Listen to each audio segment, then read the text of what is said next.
আমি এইচ.এম. মাসুদ হাসান, পিতা মুক্তিযোদ্ধা এ.কে.এম. আব্দুল হালিম, সাং ধর্মগঞ্জ, এনায়েতনগর, ফতুল্লা, নারায়ণগঞ্জ।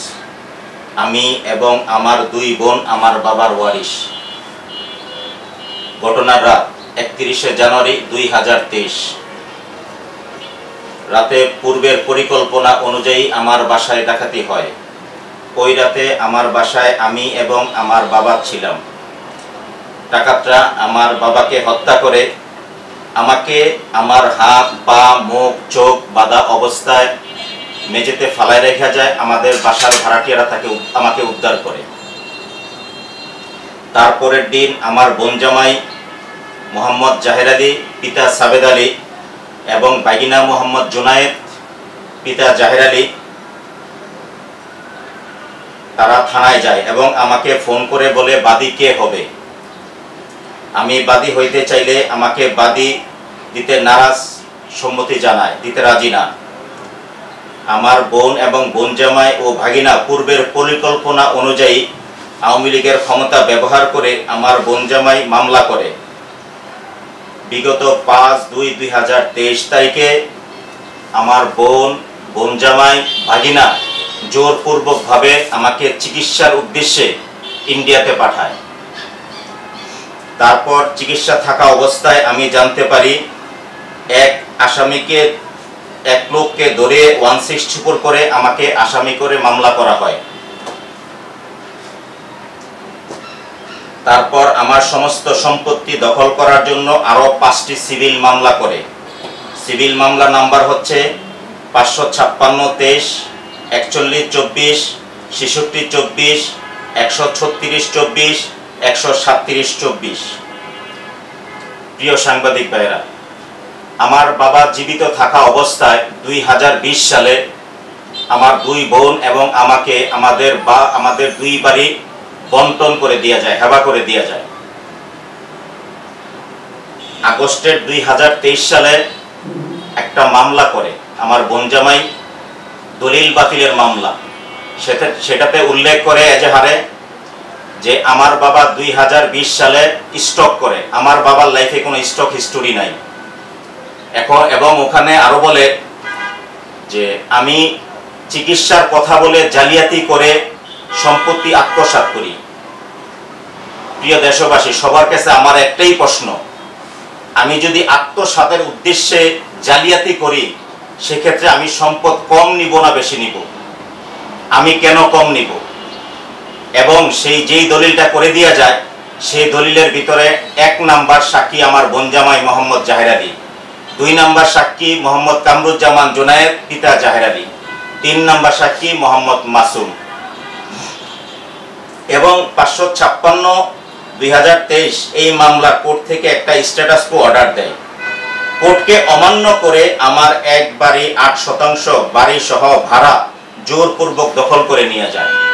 তখন আমার ছেলে আফিফ হাসান নাইম ফতুল্লা থানায় একটা জিডি করে এবং আমার বাড়ির ভাড়াটিয়াদেরকে আমাদের কাছে ভাড়া না দেওয়ার জন্য হুমকি দামকি এবং প্রাণনাশকের হুমকি দেয়। আমার বাবার হত্যার সঠিক বিচারের জন্য আমি দেশে আসার আপ্রাণ চেষ্টা করি। যেহেতু আমার নামে একটা মামলা হয়ে যায় সেক্ষেত্রে আমি আর দেশে আসতে পারি না। এমতো অবস্থায় এক দেশ থেকে আরেক দেশ, আরেক দেশ থেকে আরেক দেশ। তখন আমার বাবার হত্যার সঠিক বিচারের জন্য আমি 15/9/2024 তারিখে কোর্ট স্যালেন্ডারের উদ্দেশ্যে আমি দেশে আসি। ওই অবস্থায় আমি আমার বোনদের ভাগনাদের সাথে যোগাযোগ করি। তারা আমার টের পেয়ে আমাকে অ্যারেস্ট করায়। আমি বিগত 5 মাস জেল খাটার পরে মহামান্য হাইকোর্ট আমাকে জামিন দেয়। জামিনে বের হওয়ার পরে আমাকে এবং আমার পরিবারের সকলকে প্রাণনাশক হুমকি দেয় এবং আমার সমস্ত জায়গা সম্পত্তি দখল করে নিয়ে যায়। সমস্ত মামলা পরিচালনার স্বার্থে আমার আর্থিক প্রয়োজন হলে আমি একটি জায়গা বায়না করি, যেই জায়গা আমার পিতার নামে 33%। ওখান থেকে আমি বৈধ মালিক 16.5 এই জায়গাটুকু হাবিবুর রহমান হাবিব ভাইয়ের কাছে আমি বায়না করি। তখন তারা ক্ষিপ্ত হয়ে আমাকে এলাকায় না যাওয়ার জন্য এবং প্রাণনাশক হুমকি দেয়। এই মর্মে থানায় গিয়ে একটা অভিযোগ দাখিল করি এবং আমার জায়গা নেওয়ার জন্য লোকজন দিয়ে হুমকি দেয় এবং বাড়ি জায়গা এগুলা অন্য কার কাছে বিক্রি করি সেটা দেখে নিবে। আমি এসে আমার জায়গার কিছু অংশ আমার ছেলে ও আমার ওয়াইফের নামে পাওয়ার দেই। তখন তারা আমার ছেলেকে কিছু ভাড়াটিয়া গুন্ডা দিয়ে আমার ছেলেকে উঠাই নিয়ে আমার ছেলেকে মারধর করে এবং আমার ছেলের কাছ থেকে অবৈধভাবে স্বাক্ষর নেওয়ার চেষ্টা করে। আমাকে বাসা থেকে বের করে জুনাইতে আমার বাবার রুমে তালাবদ্ধ করে রেখে দেয়। আমাকে যখন বাসা থেকে বের করে তারপরে আমার বাসায় আমার বাবার রুমে একটা তালাবদ্ধ করে। এটা নাকি ফতুল্লা থানার আইও তালাবদ্ধ করার জন্য আদেশ দিয়েছে, এটা সম্পূর্ণ মিথ্যা।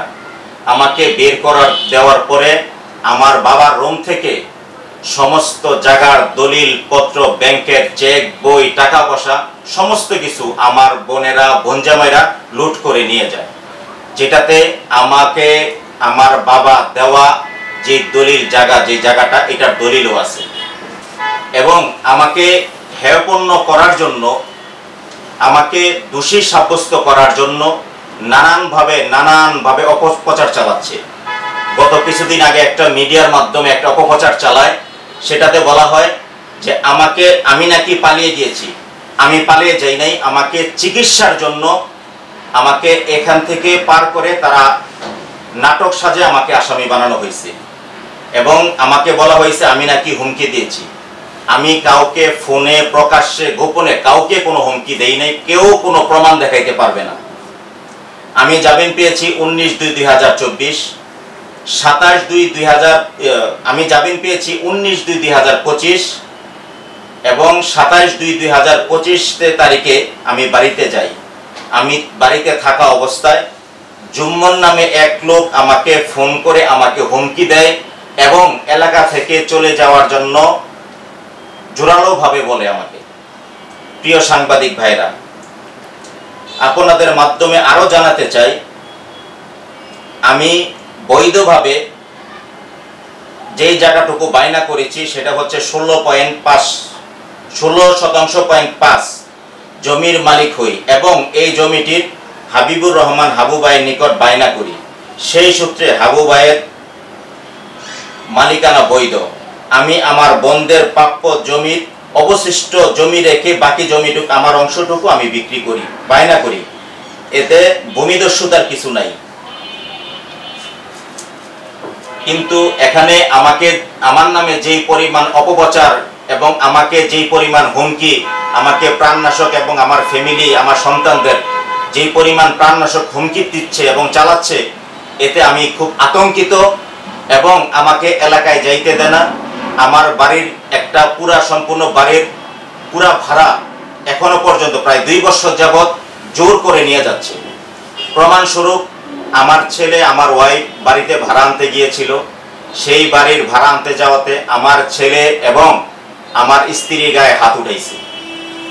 প্রিয় দেশবাসী, এবং আমি পুরা আইন শৃঙ্খলা বাহিনীর কাছে আমি আমার নিরাপত্তা চেয়ে আমি সকলের কাছে আকুল আবেদন, আমি যেন নিরাপদে থাকতে পারি এবং আমাকে যে পরিমাণ হেনস্থা করতেছে, প্রাণনাশক হুমকি দিতেছে, সেটা থেকে আমি মুক্তি চাই।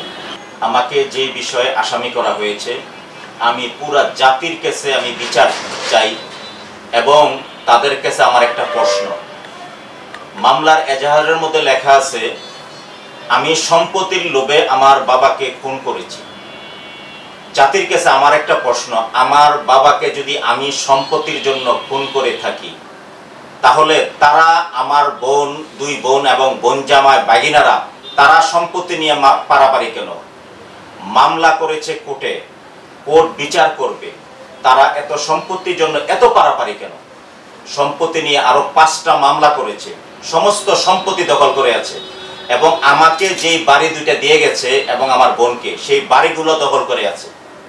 এখন জাতির কাছে আমার একটা প্রশ্ন, সম্পত্তির লোভটা কার? এখন বিষয়টা পরিষ্কার, সম্পত্তির লোভটা কার? আমার এই সম্পত্তির লোভে আমার বাবাকে খুন করেছে, এখন আমাকে খুন করার পায়তারা করতেছে। একমাত্র উদ্দেশ্য সমস্ত সম্পত্তি। কোর্ট বিচার করার আগে তারাই বিচার করে দিয়েছে। এর একটা প্রমাণ হচ্ছে এই যে দেখেন, এটার মধ্যে লেখা আছে স্পষ্ট ভাষায়, পিতার হত্যাকারী হিসাবে বিবেচিত হওয়ায় বিজ্ঞ আদালত কর্তৃক অর্থ সম্পত্তি থেকে বঞ্চিত হবে। আমি যে পিতা হত্যা করেছি, আমাকে বিবেচিত কে করেছে? আমি পুরা জাতির কাছে এই প্রশ্নটা রাখলাম।